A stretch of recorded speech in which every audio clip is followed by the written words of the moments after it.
خوش نصیب مصری خاتون، یہ مصر کا سچا واقعہ ہے۔ ایک مدرسہ جو کہ قرآن کریم کی تعلیم دیتی تھی، اپنی طالبات کو یہ نیکی کی دعوت دیا کرتی کہ پارہ 16 سورہ طٰہٰ آیت نمبر 84 وَعَجِلْتُ إِلَيْكَ رَبِّي لِتَرْضَىٰ، ترجمہ کنز ایمان، اور اے میرے رب تیری طرف میں جلدی کر کے حاضر ہوا کہ تو راضی ہو۔ وہ مدرسہ کہا کرتی تھی کہ میں اس آیت مبارکہ سے بڑی متاثر ہوں۔ میں جب بھی اذان کی آواز سنتی ہوں، چاہے کیسی ہی مصروفیت کیوں نہ ہو، خود کو یہ آیت مبارکہ یاد دلاتی ہوں اور سب کو چھوڑ چھاڑ کر نماز ادا کرنے کھڑی ہو جاتی ہوں۔ حتیٰ کہ جب رات 2 بجے تہجد کا الارم بجتا ہے اور میں گہری نیند کے سبب مزید سونا چاہتی ہوں تو یہ آیت مبارکہ مجھے یاد آتی ہے اور مجھے جگاتی ہے۔ اس مصری خاتون کے شوہر کی عادت تھی کہ جب کام سے واپس گھر آتے تو پہلے فون پر کھانے کی ہدایات دیتے کہ یہ پکا لو وہ پکا لو، تاکہ گھر پہنچنے پر گرما گرم کھانا تیار ملے۔ ایک دن انہوں نے فون پر محشی نامی ڈش کی فرمائش کی۔ اس ڈش میں انگور کے پتوں میں چاول اور دیگر چیزیں بھری جاتی ہیں اور پھر ان کے رول کر کے ہلکی آنچ پر پکنے کے لیے رکھا جاتا ہے۔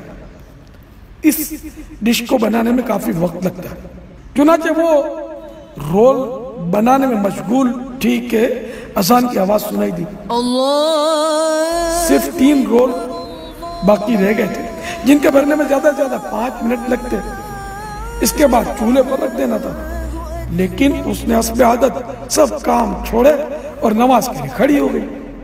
دوسری طرف شوہر نامدار بار بار فون کر رہے تھے لیکن جواب موصول نہیں ہو رہا تھا۔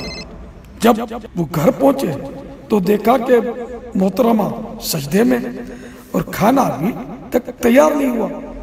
جب انہوں نے دیکھا کہ صرف 3 رولز بھرنے رہ گئے تو ناراض ہوئے اور غصے کے عالم میں کہنے لگے کہ اپنا کام ختم کر کے دیگچی چولہے پر رکھ کر بھی تو نماز ادا کی جا سکتی تھی۔ 3 رولز بھرنے میں آخر دیری کتنی لگنی تھی؟ یہ کہنے کے بعد جب ان کے قریب آئے تو دیکھا کہ سجدے کی حالت میں زوجہ محترمہ انتقال کر چکی تھیں۔ اِنَّا لِلَّهِ وَإِنَّا إِلَيْهِ رَاجِعُونَ۔ واقعی یہ کیسی قابل رشک موت ہے۔ اللہ کی شان دیکھیے، اگر وہ رول بنانے میں مصروف رہتی تو شاید ان کی موت سجدے کے بجائے کچن میں آتی۔ اللہ اکبر۔ ہم سب کو نیکیوں میں جلدی کرنی چاہیے۔ قرآن کریم کے 4 پارے میں سورہ آل عمران آیت نمبر 133 میں ہے وَسَارِعُوا إِلَى مَغْفِرَةٍ مِّن رَبِّكُمْ وَجَنَّةٍ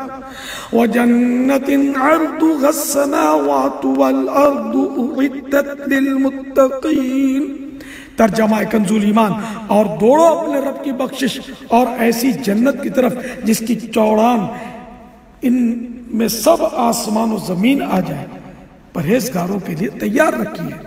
در منصور میں ہے، اسی آیت کے تحت حضرت سیدنا سعید بن جبیر رضی اللہ تعالیٰ عنہ فرماتے ہیں نیک اعمال میں جلدی کرو۔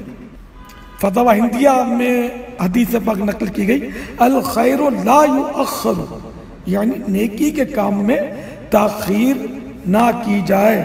تو وہ اسلامی بھائی اور اسلامی بہنیں غور کریں جو بعض کام ایسے ہوتے ہیں جو نیک ہونے کے ساتھ ساتھ وہ لازمی بھی ہوتے ہیں لیکن ان میں بھی وہ ٹال جاتے ہیں۔ مثلا بعض اسلامی بھائیوں کو نماز کا کہا جائے تو کہتے ہیں جمعے سے شروع کریں گے، یا کہیں گے نوکریوں سے ریٹائر ہونے یا بچیوں کی شادیاں کرنے کے بعد فجر ادا کریں گے۔ زکوٰۃ فرض ہو چکی ہوتی ہے لیکن کہتے ہیں رمضان میں ادا کریں گے، حالانکہ رمضان شریف سے پہلے اگر زکوٰۃ فرض ہو گئی ہے تو رمضان کا انتظار کرنا بلا اجازت شرعی، رمضان تک تاخیر کرنا یہ بھی گناہ ہے۔ داڑھی مبارک سجانے کا کہا جائے تو کہتے ہیں کہ حج پڑھ کے آئیں گے تو کریں گے۔ زندگی کا حالانکہ کوئی بھروسہ نہیں۔